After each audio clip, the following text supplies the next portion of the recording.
What if Gohan of the future timeline wasn't destined to fall to the androids? What if a singular event caused him to ascend to a state he could take on 17 and 18 with ease? What would happen with Majin Buu? And where could it take us in the future of the series? At Mount Paozu, a young Gohan is devastated to find his father has passed away. Son Goku has died of a heart disease, and with his demise came the rise of the androids 6 months later. The Z-Fighters died in battle, one after the other in this conflict. Around 13 years later, a new story that nobody knows was about to start. In the city, a young girl loses grip on her balloon as it floats into the sky, shouting, "Oh no, my balloon!" It floats ever higher. As dozens of feet in the air, somebody grabs it, bringing it back down to Earth. Gohan. Handing it back to her, he says, "Here you go." The young girl exclaims, "Yay, thank you so much, mister," as her mother thanks him as well, reminding her not to let it go this time. Then saying, "Well, we'll be off then." Tensing up, the young girl says, "Big brother?" to the confusion of Gohan. Elaborating, she shouts out, "Please be my big brother," which leaves Gohan kinda speechless. Interjecting, the mother says, "Excuse me, this girl, Mirai-chan, he's really busy. He doesn't have time to play," which leaves her devastated. But ever the pure-hearted person, Gohan comes to the rescue saying, "Okay, let's play together." Elated by this response, she asks, "Really?" "Of course." So Gohan and the girl play in the park for a short while. Gohan even gets a totally pretty crown of flowers in the process. A while later, he sits on a park bench with the mother, thanking him for taking so much time out of his day to play with her. Gohan says he should be the one thanking them. He needed a break. The girl's mother then explains she used to have an older brother, and Gohan must have reminded her of him. He was one of the many casualties of the androids. Staring on, Gohan didn't think there was that much of a story behind her wanting to play. The girl's mother says that it's been such a long time since she smiled like that, asking if it's not too much trouble if Gohan could play with her again sometime. And as long as she's okay with it, Gohan would be happy to. He then calls over to the young girl, promising her he will make the world a better place where she can live safely and happily. Reaching out for a pinky swear, she asks if he'll also promise to play with her again sometime, which he naturally agrees to. While the mother is clearly touched by this moment, the androids are still on the attack. Pointing his finger, 17 says he'll give everybody 10 seconds to run away. 18 quips, like any of them will get very far. Counting down, everybody's in a mad panic, eventually reaching 1 and then 0. Firing, it appears they take out everybody within a mile radius. An old man about to be caught in the blast can only call them monsters, as he too awaits his inevitable fate. Bulma and Trunks drive along listening to the radio. Toontown's remaining residents are still fleeing in panic as the android menace continues to decimate the populace. Oh god, body parts are flying everywhere. Bulma says they have to pay, then asking what are they thinking? Killing their creator Dr. Gero was one thing, but now it seems they're just taking delight in killing innocent people. Trunks asks his mother how they could take pleasure in doing something so morbid. How do they not see what's wrong with that? Then asking her to go on ahead, and he'll come back later. Asking her son what he plans to do. She sees how tense he is and instantly knows the answer. Just as she says you wouldn't, he takes off towards the androids. 17 is out for a joyride, calling it the Circuit of Death. Anybody who gets hit goes to hell, mowing down several innocents in the process. 18 shouts, "I'm getting bored, let's finish this town already," which catches her brother's attention. Saying one more time she wants to go, they take to the air. Trunks arrives on the scene shortly after but can do nothing but just look on at the devastation. Picking up a child's doll, Trunks looks to the air to find Gohan arriving. On the verge of tears, Trunks utters, "They were all killed by him, Gohan!" Not long later, at Capsule Corps, both Gohan and Trunks regroup on the situation. Gohan straight up admits they don't have the strength to prevent the androids from doing as they please. With tears in his eyes, Trunks sobs that he needs to become stronger as soon as possible and make them pay, and begs Gohan to train him, arguing he doesn't have time to sit still waiting for somebody else to take action. His mother, the innocent people, he has to protect them. After all, he's a Saiyan too. In silence for a moment, Gohan says that he remembers when he was a child, no matter how badly he wanted to train. His mother thought otherwise, but that didn't stop him. Then telling Trunks the androids are not invincible. Realizing this is Gohan's way of saying he will train him, a smile is brought to both of their faces. That's when Bulma shouts for her son coming through the front door. Trunks quietly requests that he stay silent about the training for now. Walking in, she says she's happy to see him. She was getting worried after he took off for Town. Then asks Gohan if he was just about to leave, to which he replies yeah, then asking him since he's still here, why not stay a bit longer? She just bought plenty of food and would like to cook them both dinner. Then as only mother's intuition could, she peeks back around the corner saying, "Oh, and you two better not be planning to go near those androids." But sure enough, a while later, Gohan's training Trunks as he powers up to his maximum. Gohan comments how his ki is very strong, just as expected of Vegeta's son.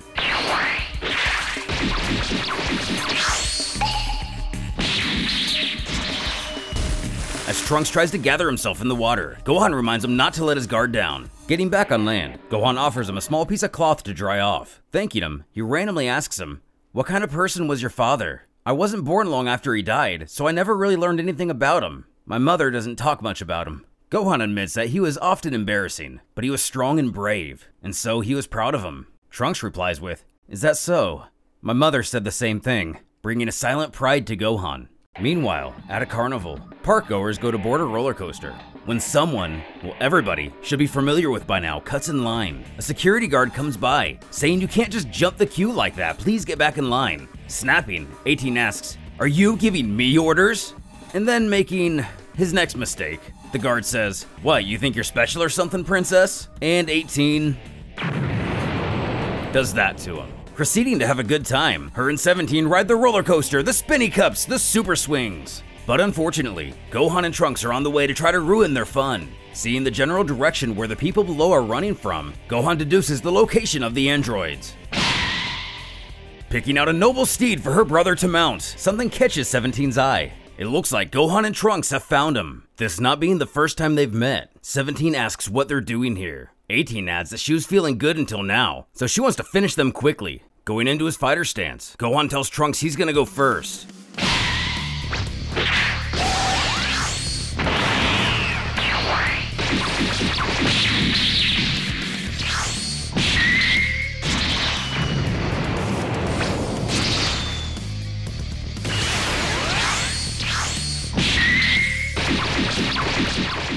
After seeing him fight, Trunks firmly believes Gohan can win.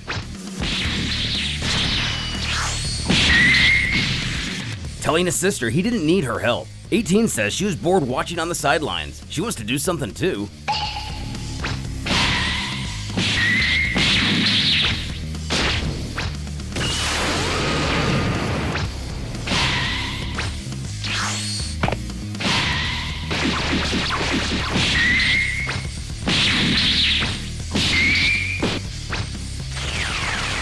Spotting Trunks in danger, Gohan goes to help. 17 goes to stop him, but he's able to make it in time to save Trunks. But now defenseless, at what cost? Now 2 versus 1, all he can do is hold Trunks and hide.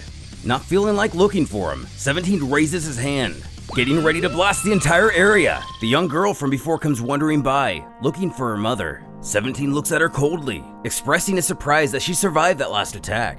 Gohan spots her and recognizes her immediately. She asks the android if he's the one that made Mommy disappear, and he says, "Why yes I did, and I'll do the same to you next." Coming out of hiding, Gohan shouts, "Enough!" Which seems to be just what 17 wanted, even saying aloud that he suspected he was still alive. Gohan demands he not involve a child in this. "I'm your opponent, not her." Smugly, 17 asks, "You? What makes you think you're worth my time? I promised that little girl I would create a peaceful world for her. I won't let you turn me into a liar." 17 responds, a touching sentiment, but without power. It's nothing but a fantasy. "Let me show you both the cruel reality of this world." 17 takes aim at the little girl. Gohan once again yells for him to stop, but he only lets out an evil smirk as he yells, "Protect her if you can!" But as the beam approaches the girl, Gohan's not able to make it there in time, and she becomes yet another victim of the androids. With tears streaming down his face, Gohan cries out, "No, God, please no!" As 17 just snickers that humans are such fragile creatures. "You filthy, soulless demons!" Powering up, Gohan vows no more. His immense power rattles the entire area. The androids can only look on in awe, as several sparks highlight Gohan's ki. It appears he's broken through his limits, all the way to Super Saiyan 2. In a complete fury, Gohan eyes down 17 saying this is the end, who smugly replies, "Okay, I'm sick of playing cat and mouse with you anyway."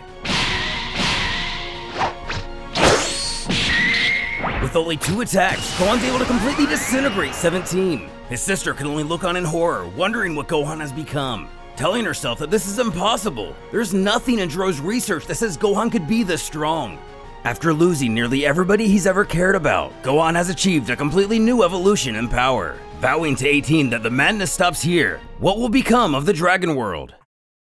Gohan's encounter with the young girl has greatly changed the future, going Super Saiyan 2 and destroying Android 17. An unknown dragon world is born. As 18 wonders what kind of transformation Gohan has gone through, Gohan tells her to get ready, because she's next.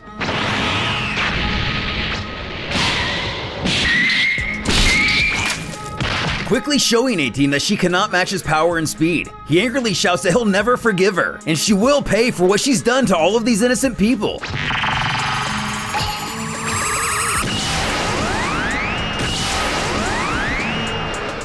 Charging and firing a Kamehameha, the android is defeated by the blast, as Gohan is left with only the short memory of the little girl who called him Big Brother. He apologizes to her aloud, but promises not to lose anyone ever again, vowing to protect the future for Mirai-chan.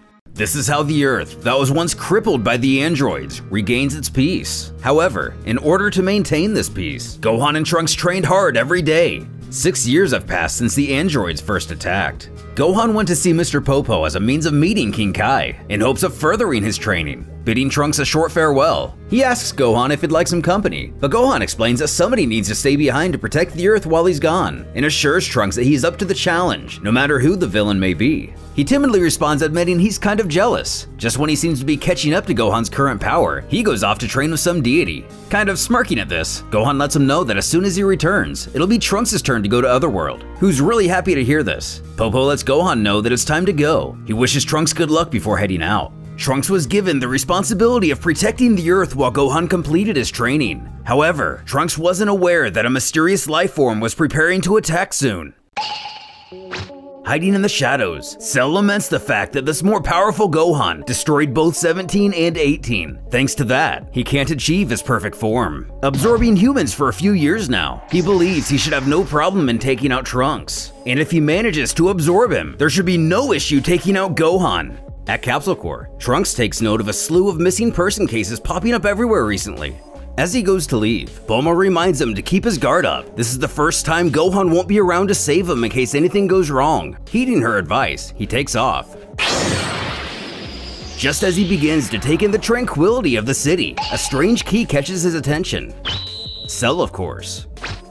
Creepily telling the boy, "I've been waiting for you, Trunks," who is confused by a number of factors. Why has he been waiting for him? How does he even know him?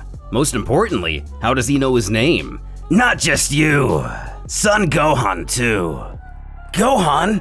Cell admits that he knows Trunks has many questions, but cuts straight to the point and lets him know his task is simple. He's here to absorb Trunks' energy. Not fully understanding what he means, Trunks tells him that he won't let anybody disturb the peace of the Earth.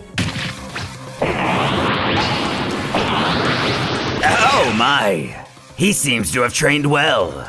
He will be quite nutritious.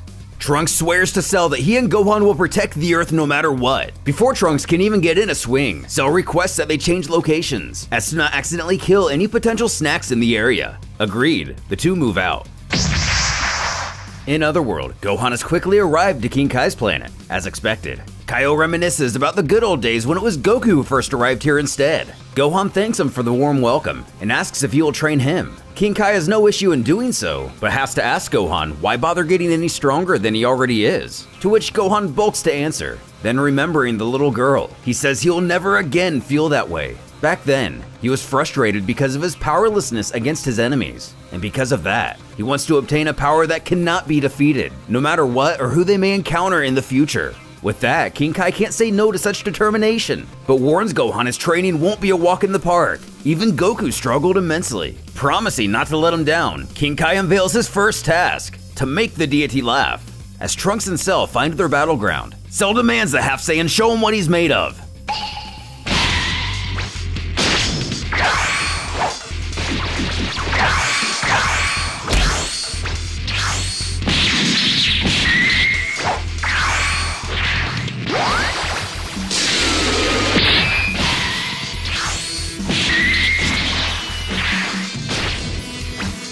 Disappointed, Cell taunts Trunks, asking him if that's all he's got, believing initially he would have made a great addition to his power, but this isn't nearly as much as he was expecting. On the other end, Trunks wonders how someone as strong as Cell could exist on the Earth.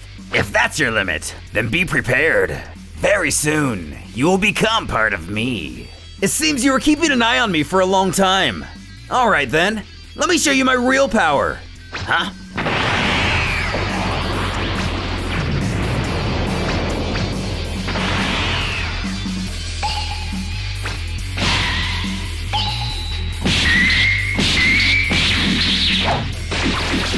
That's it, Trunks. Perhaps you'll make a good meal after all. Stop saying stupid things! Let me show you something cool. What? No, that's impossible! The only one who knows that technique is Gohan, and Goku, and Master Roshi, and Krillin, and Yamcha, and me that one time I tried just to see if I could.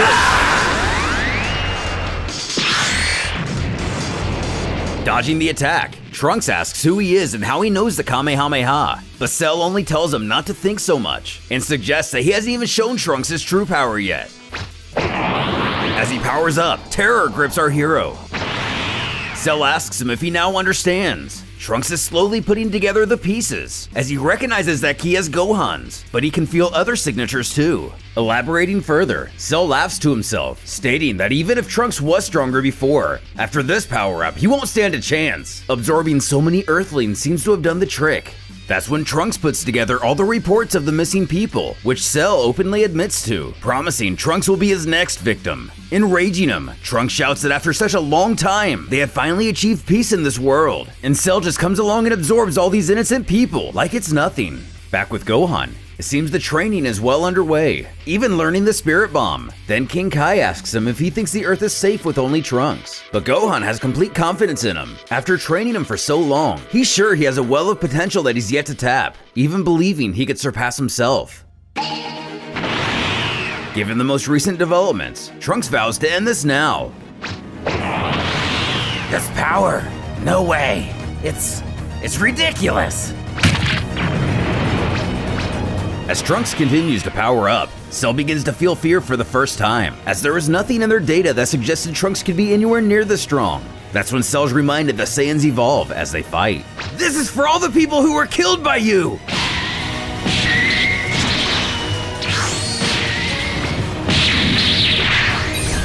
I miscalculated. I must retreat for now.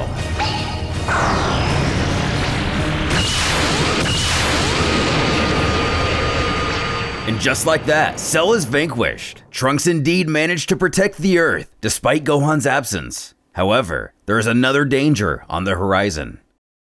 A few months after Trunks defeated Cell, Gohan came back from his training. After that, Trunks also went to King Kai's to continue training with Gohan for several more months. Meanwhile, yes, just a bit longer. A new threat was approaching Gohan and Trunks' world. Kibito, do you feel it? It appears that the Supreme Kai and his faithful companion have made their way to Earth. They discuss their regrets about underestimating Babidi, knowing they must find a way to prevent the resurrection of Majin Buu.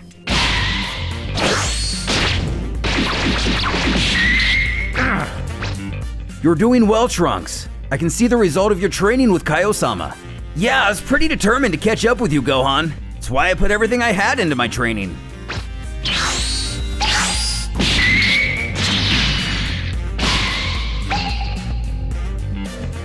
Alright, Trunks, let's call it a day.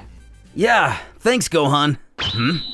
Appearing out of nowhere, the Supreme Kai approaches Gohan, even stating his name aloud, before asking if that's Trunks over there. How do you know our names? Who are you people? Show some respect, mortal. This person is the Kaioshin. The Kaioshin? Yes, the one who stands above all Kaios. Gohan, now showing his usual manners, says he didn't know there was a Kai above all others, and apologizes for the misunderstanding, asking them now what brings them to Earth. Getting straight to the point, the Supreme Kai says he would like to borrow their power. Asking him to elaborate, Kaioshin says he'll explain the details later, but now there are two people closing in on them, and he would like Gohan to just believe in him and not move. While Trunks is obviously a bit skeptical, they don't have time to react as the two villains arrive. Of course, we know these guys as Spokovic and Yamu. Gohan asks who they are, but they have no desire to make conversation, keeping their focus on the device to measure Gohan's ki. Amazed by how much power he has, they say Babidi will be very pleased.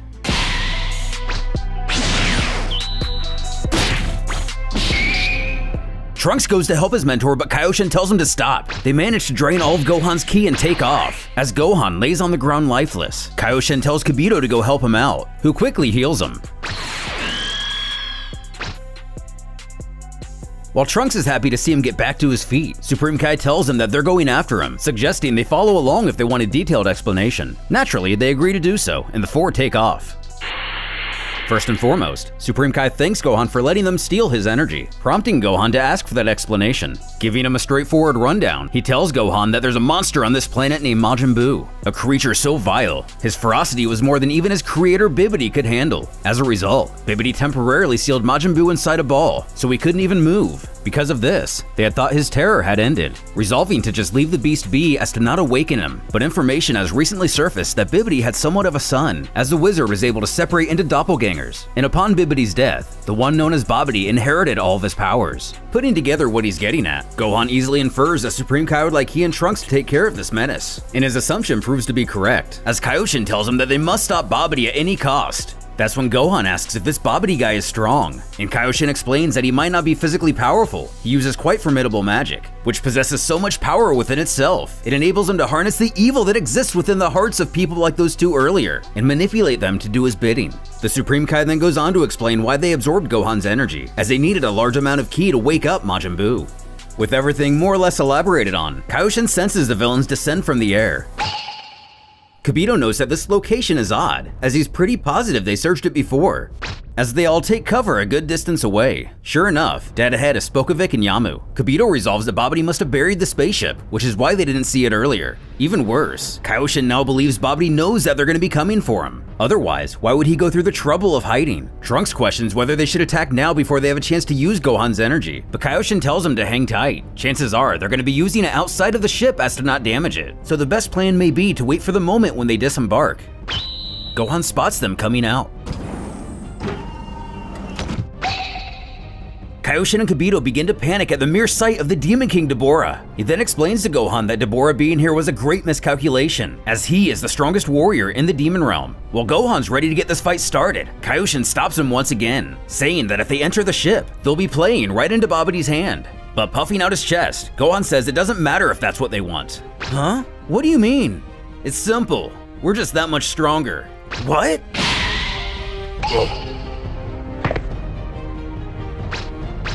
Damn it all! Well, it looks like we're being stalked by some people. Have you come to feed your energy to Majin Buu? Well, I'm sorry I can't welcome you guys in, as I must prepare for the revival. However, I will have Dabura play with you in the meantime. I'm not letting you go anywhere! Really? Well, if you want to stop him, you must defeat me, which I believe is impossible for you. Gohan, please let me go first. Huh? Are you planning on coming one after the other? Even both of you together don't stand a chance against me. Okay, don't let your guard down. Got it! As Trunks powers up, promising to show them the power of the Saiyans, Kaioshin implores them to work together, as Dabura is too powerful, causing the demon's arrogance to grow even higher. But not even the wisdom of the Supreme Kai will damper Trunks' confidence. His only desire is to show them the results of his training. Having powered up, both Kibito and Kaioshin can only sit in astonishment. I'll finish you fast, so that Majin Buu doesn't get resurrected. Don't underestimate me, kid.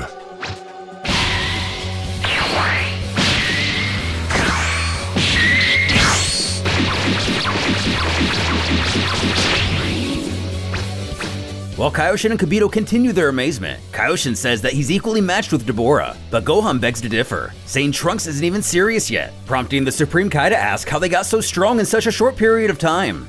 We needed to get strong enough to protect the Earth no matter what enemy appeared. Is this your full power? Huh? If you're still hiding your true power, now may be the right time to unleash it. Otherwise, you won't get a chance. Don't worry about that. I thought 50% of my power would be enough to take you down. But since you're asking for it...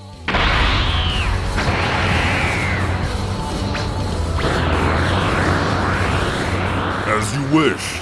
This is my full power. Alright, bring it on! Huh, you'll regret this soon enough. Meanwhile, Babidi prepares for the resurrection of Majin Buu, stating to himself for the past 8 years, they've been collecting energy from various planets. And with all that power combined, they only gathered about half of what they needed. My Majin Buu will come out and show me his beautiful face.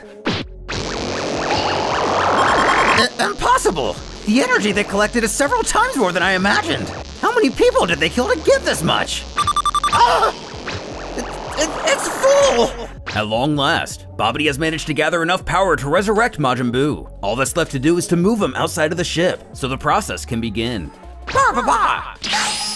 Immediately recognizing what this means, Supreme Kai knows they're in trouble. As steam fires everywhere, Babidi commands Buu to come on out. Even Deborah gets a little bit excited. Completely overwhelmed with terror, Supreme Kai tells Gohan they must get out of here, but Gohan argues they can't just leave things like this. However, the Kaioshin assures him if they stay here, they're as good as dead. As Babidi laughs maniacally about finally getting to meet his greatest creation, Kaioshin once again tells the procrastinating Gohan to hurry up. Just as he begins to agree with them, the ball opens. But just as we saw in the original series, it's empty. This can't be true! But why? Kaioshin begins to laugh in relief, before saying, "Too bad, Babidi, but it looks like your Majin Buu is no more." Then happily telling Gohan, all they have to do is defeat Babidi and Deborah, and tragedy will be avoided. No. Huh? An incredible ki is growing. This is... Kibito asks what ki is he talking about, as he doesn't sense anything. That's when Gohan points to the smoke above that came from the ball. What are they looking at? That cloud! You don't mean... Look! Could it be? And as all of us already know, Majin Buu springs forth.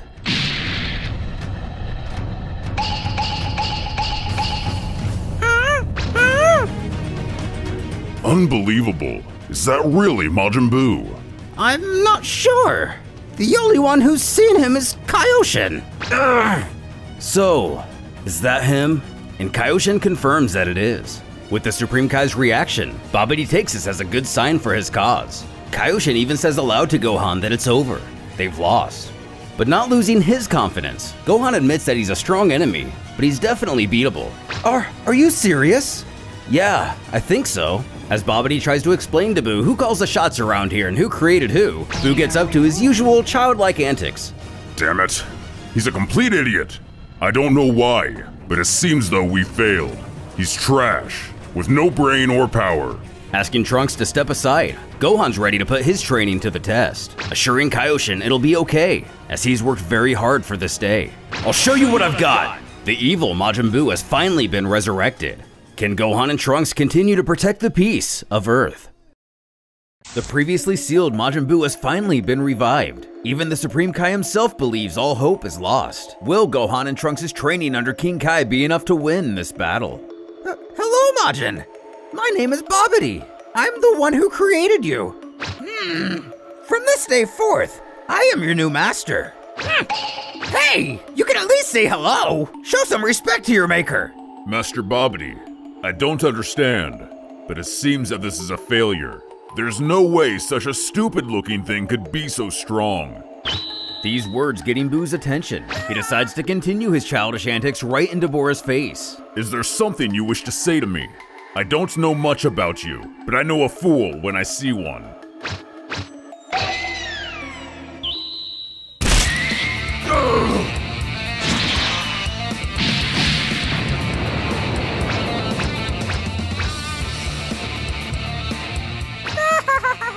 Magnificent! Majin Buu's power is amazing! This is exactly what I was hoping for! I knew he was strong! His ki exploded there for a moment. That's the real power of Majin Buu! What? Master Babidi, this Majin Buu is an imbecile. He will never be your faithful subordinate. I recognize his strength, and I know you've waited a long time, but one day, his existence will prove disastrous. I have to kill him now, while there's still a chance. Fool! How dare you attack my Majin Buu! You! Buu eat you!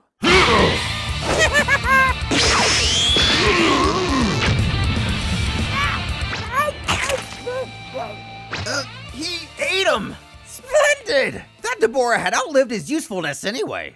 Only now does Gohan see exactly what Kaioshin feared in Majin Buu's strength. But keeping his cool, he tells Trunks he plans to fight him head on. And if he fails, it'll be up to him to stop him. While the Supreme Kai can't fathom why Gohan would want to fight him solo, Gohan seems rather sure of his decision, commanding Buu to now take care of the others too. The Majin has his thoughts elsewhere, mostly on getting some more food, even taunting Babidi, who's quick to remind him that in one fell swoop, while Buu may be powerful, he still has the ability to put him back in that ball. You don't want to go back inside that thing now, do you? Very good. Go, Majin Buu! Yoo-hoo!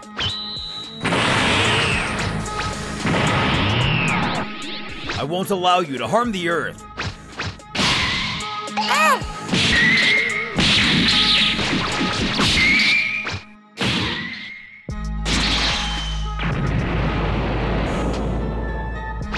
Majin Buu! Amazing! So this is Gohan's true power. Huh?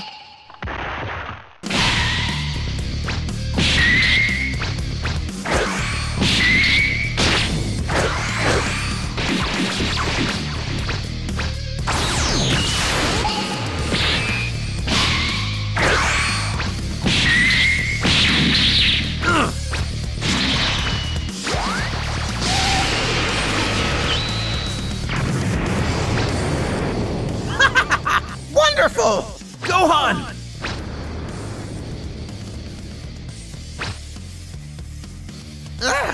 He's a tough one. You can go ahead and wipe away that smirk. At this point, it'd be pretty rude to hide my real power. Kaioshin asks Trunks if Gohan really was even fighting seriously, who admits Gohan never gets serious at the start of a fight. As Gohan's power continues to rise, Kibito comments that its very force seems to be rattling the Earth itself. As everything comes to its apex, it's revealed that Gohan has achieved Super Saiyan 3, and given their accumulated reactions, if they were impressed before, now they shouldn't even be able to process such strength. Oh, you look scary, but Buu not scared. That's right. It's just some kind of stupid form change. Something like that could never compare to you.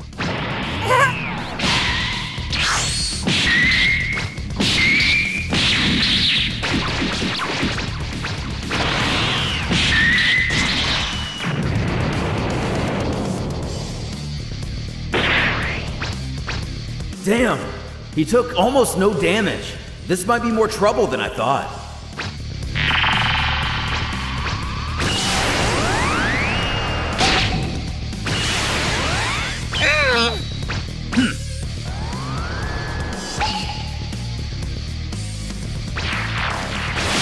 Oh, give me a break. Buu is the strongest in the universe. No one can defeat my Majin. You hurt Buu. Buu don't like you.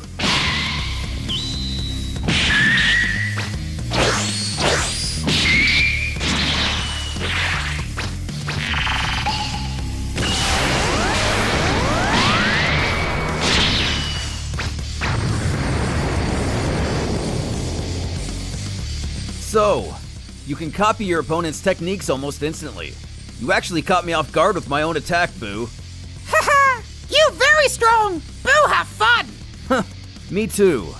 But he doesn't really seem to have any weakness. I guess I'll just have to wipe him out with one big attack.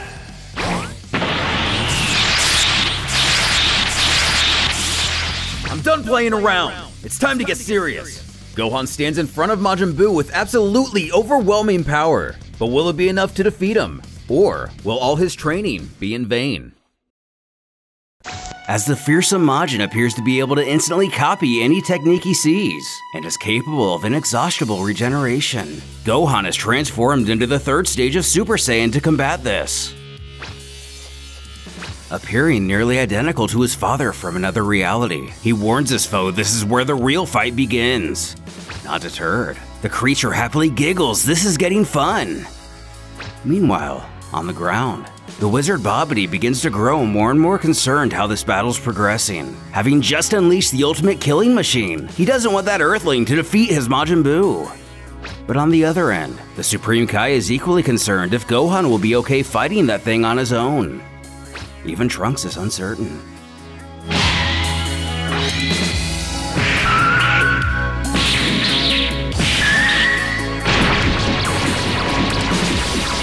After witnessing Gohan lay down the hammer, a newfound wave of confidence overtakes the Supreme Kai, amazed to see the Earthling completely overwhelming Majin Buu. The opposite effect washes upon the wizard, believing surely there must be something wrong with the Majin. And mysteriously, Trunks remains completely unchanged.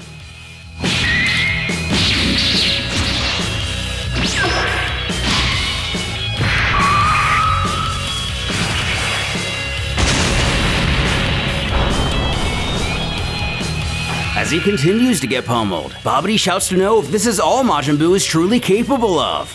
Even Kibito didn't expect Gohan's power to be this great.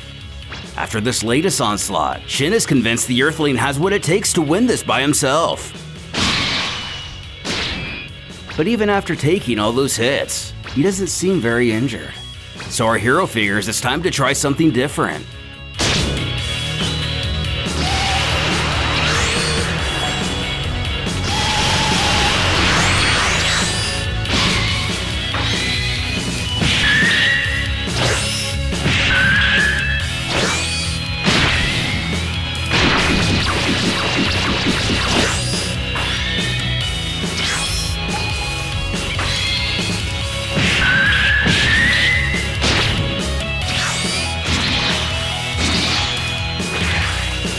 The action comes to a stare down, both assessing each other after Buu returns with a vengeance. Grabbing a piece of his body and ripping it off, the demented creature begins to laugh like a child as he stretches it several feet like pizza dough. Never seen anything like this before, Gohan wonders what on earth he plans on doing.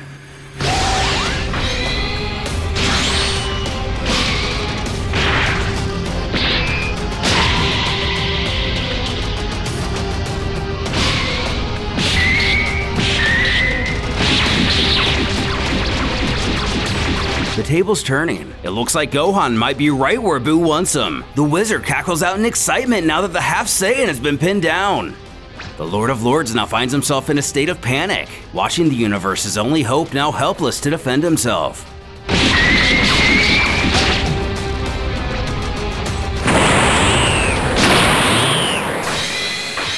With a devilish smirk, our hero is able to blast away the blubbery substance, seemingly unfazed by the flurry of attacks. However, judging by the look in his eye, he's now more serious than ever. He tells the Majin he has an interesting fighting style, but he doesn't have all day to play around with him like this. The situation is far too grave to let his curiosity get the better of him. So he's going to get rid of both he and his master once and for all, and end this madness in an instant.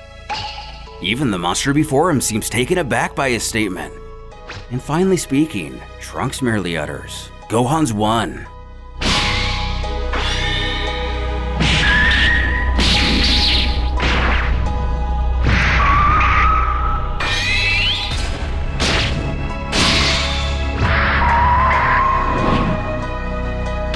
As Babidi's creature struggles to regain his composure, the wizard himself frantically questions what's wrong. He's supposed to be the strongest being in existence, untouchable by even the gods themselves, a feat he even once proved with ease. There's no way he can just lose like this, to a mortal, to anyone.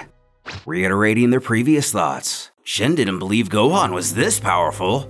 It's unreal, scary even. He never thought he would see the day that Majin would be put down. Trunks informs the others Gohan couldn't forgive himself for the promise he failed to keep that day, back around when the androids were destroying the world. They've learned the hard way they can't rest on their own previous achievements. They have to keep everyone safe so no one has to suffer through that horror again. If we remember, Gohan was able to surpass the androids. He had developed a brotherly bond with the young survivor of the cataclysm they had caused. However, being the wicked beings they were, they struck her down right before his eyes, while he was helpless to save her. Gohan decided on that day he could never let another innocent life be snuffed out right before him. His heart can't take any more mindless bloodshed. Cuffing his hands, he tells the creature this is the end. As the cadences of an all too familiar attack ring out in the sky.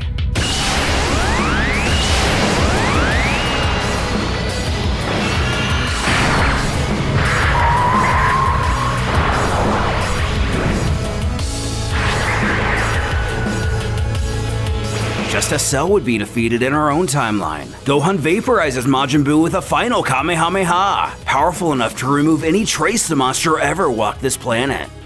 His worst fears realized. He managed to summon the ultimate subservient henchman, only for it to be defeated within mere minutes. The wizard trembles, not knowing what to do. This is impossible! This can't be happening! When the Supreme Kai decides it's his turn to step in, since it was Babbidi's father, or rather creator, who started all this, the one who ordered the extermination of his fellow Kaioshin, it's only fitting he be the one to end him. Extending his arms, he shouts, "Babbidi's dream is over!"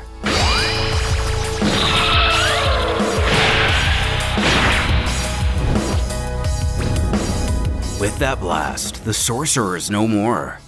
Gohan has done it! While the wizard's dream is over, the Kai's nightmare is as well.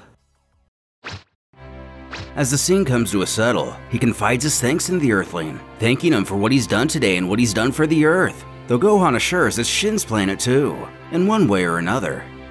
At any rate, the deity knows he likely couldn't have defeated the duo alone. It's thanks to Gohan more lives than he can count have been saved throughout the universe, and likely for the next several millennia. That's when he tosses our hero a curveball. He asks him to allow he and Kibito to help develop his power further. Though this bemiffs him, wondering what exactly he means. Bluntly, he would like Gohan to come train in the world of the Lord of Lords. Though Kibito gets all in his ego about this, informing his superior inviting humans to the sacred world of lords. But cutting him off, Shin presses it's the least they can do, isn't it?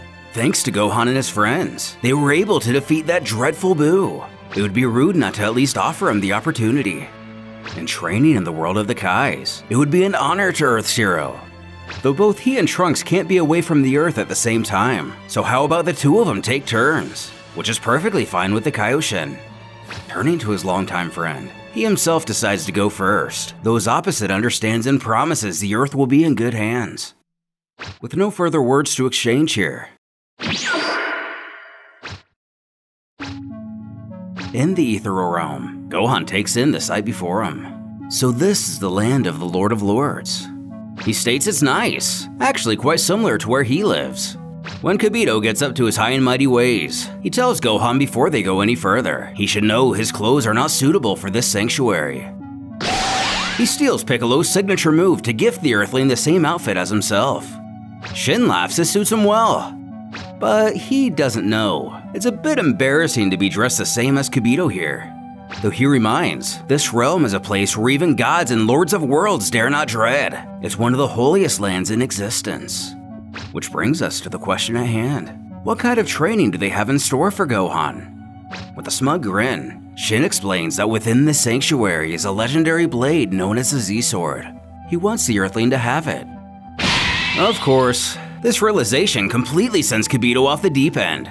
He pleads his superior reconsider. There's no way a mere mortal could wield the Z-Sword, the legendary blade that not even himself or the great Lord of Lords could so much as budge. But they've both seen his power firsthand. The Kaioshin is sure Gohan will be able to not only handle the Z-Sword, but master it. Though his servant is still apprehensive. Regardless, Shin ushers them to the site at hand.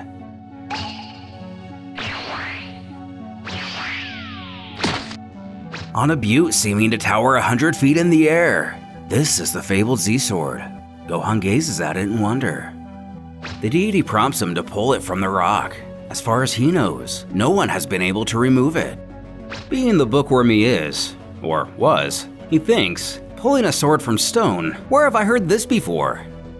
Reaching down, he questions what will happen if he actually manages to pull it out. Shin reveals that legend has it. It'll imbue him with unfathomable power, which isn't what our hero was expecting at all. Though ever pessimistic, Kibito assures he won't have to worry about that. There's no way Gohan will be able to pull it out. The Kaioshin at last presses his lesser to be quiet and watch.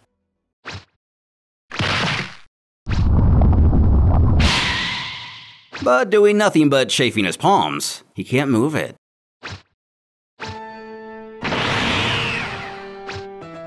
Breaking out Super Saiyan, Kibito doesn't believe it'll make any difference. Going on to roll his eyes at the thought a human could perform such a task when so many gods have tried and failed.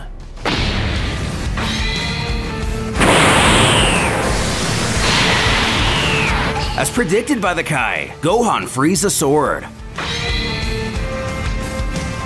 dropping to the ground and returning to his base form. Shin asks what he thinks of the legendary Z-Sword. And it's awfully heavy, and he doesn't feel any great power so far, bewildering the former. The Saiyan has to question if this will really make him stronger. Kibito arrogantly scoffs to know what he's talking about. It's a mighty blade from the realm of the gods. Of course it'll make him stronger, but it will mean nothing if he isn't able to wield it properly. As things are now, he's far too unsteady. Finally barking back, Gohan grunts he gets that, but he just tried to hold it. It's really heavy. Only lucky he didn't slice himself in half. Not only can Kibito not hold it, he can't so much as move it an inch off the ground. Turning in shame and trying to save face, he calmly mutters, "Not bad." But anyway, Gohan must learn to wield the Z-Sword at will, leaving the Earthling a bit bemused. Gohan and his allies have successfully defeated Buu and brought peace to the Earth. In pursuit of further progress, a new apprenticeship has begun. How far will Gohan and Trunks grow, and will they be able to protect the Earth?